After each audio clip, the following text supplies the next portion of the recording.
push and pull is amendment of the Constitution. And that amendment, Madam Speaker, we have already agreed, even in the Justice and Legal Affairs Committee, that we want to make it a standalone amendment away from the entire NADCO report. It is our view as the lawyers and at the Justice and Legal Affairs Committee that we can execute that amendment without requiring a referendum. Madam Speaker, the beauty is that once we have entrenched the CDF, out as a team that the decision rendered by the High Court is wrong on so many fronts.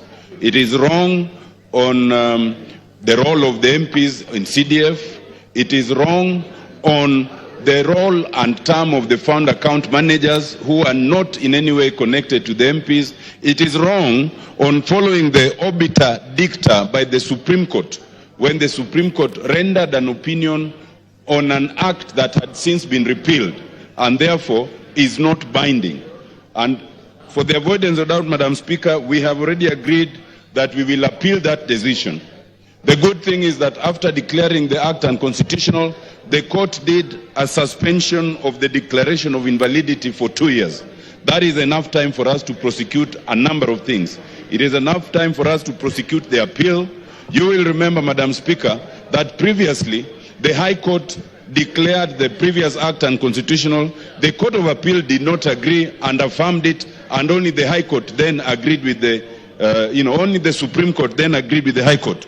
It is quite possible that we might follow a similar trajectory on this matter. Madam Speaker, secondly, and this we have said before, the ultimate solution to all this push and pull is amendment of the Constitution.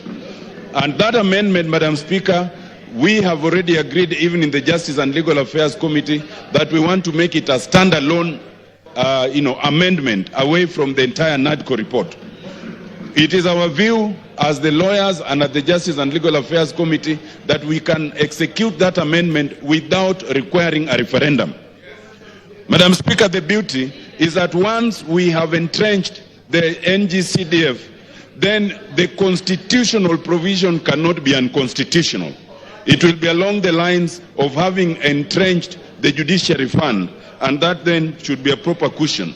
But once we do the amendment, we will then again have to redo the act itself by bringing a new act which will be in line with the amendment. Madam Speaker, a lot of people do not understand, and if you allow me just one more minute, Madam Speaker, that before CDF and before devolution, before decentralization, the situation was very, very bad.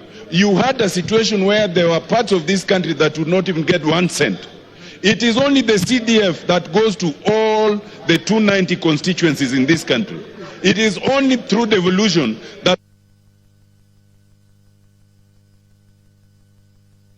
Just as I'm finishing, Madam Speaker, we must also pass a message to, as I'm closing, Madam Speaker, the real drivers of these cases is not even the 2 people who went to court. It is the governors, it is the Senate, and there's some particular NGO called the Institute for Social Accountability that has kept bringing these cases on instigation of these others. We must tell them that even if these funds went away, they will not go to the governors, they will not go to those who think that they will get it, not even the Senate. It will re-centralize and you will not see that money.